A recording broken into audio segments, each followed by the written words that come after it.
Hello दोस्तों। तो आप सब कैसे हैं बताइएगा ज़रूर। चलिए तो आज की स्टोरी स्टार्ट करते हैं। ये एक कहानी है स्टूडेंट और टीचर के सच्चे प्रेम की। तो कहानी कुछ इस प्रकार है।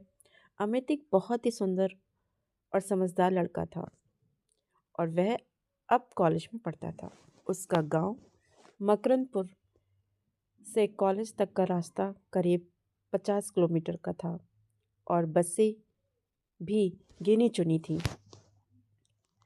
अमित बीए द्वितीय वर्ष का छात्र था।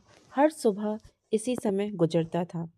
पढ़ने की लगन ऐसी थी कि मीलों का सफ़र भी अपने हौसलों की डिग्री को पाने के लिए हर वक्त कोशिश करता था। उसका सपना था कि पढ़ लिख कर वह अपने गांव की तस्वीर बदल दे।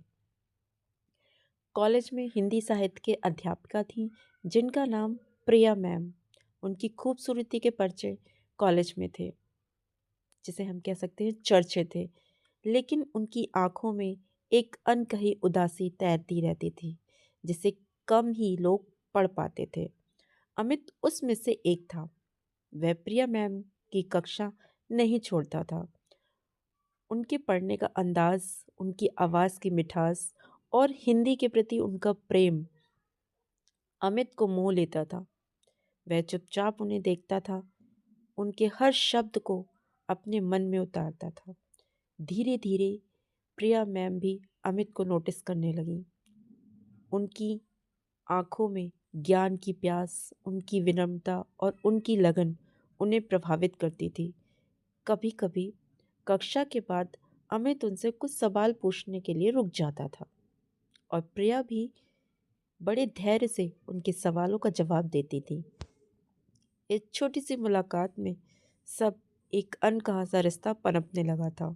दोनों को ही पता नहीं चला। प्रिया की जिंदगी बाहर से जितनी सुंदर दिखती थी, अंदर से उतनी ही खोखली थी।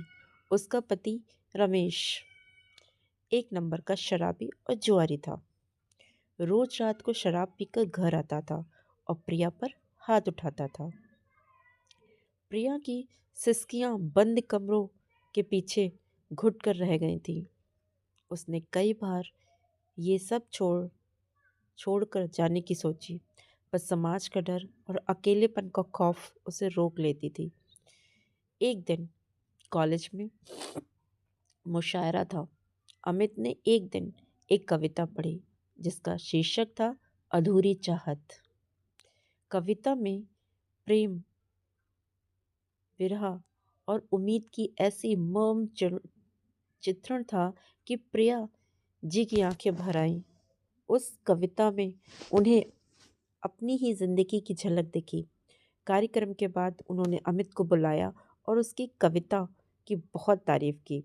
उस दिन पहली बार उसकी आंखों में अमित के लिए प्रशंसा थी, साथ ही साथ एक अजीब सा अपनापन भी था।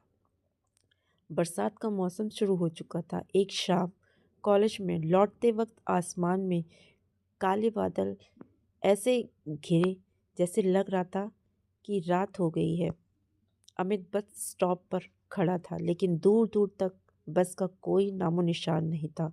अचानक मूसलाधार बारिश शुरू हो गई। वह पास ही के एक पुरानी टूटी फूटी झोपड़ी में सर छुपाने छुपाने के लिए भागा।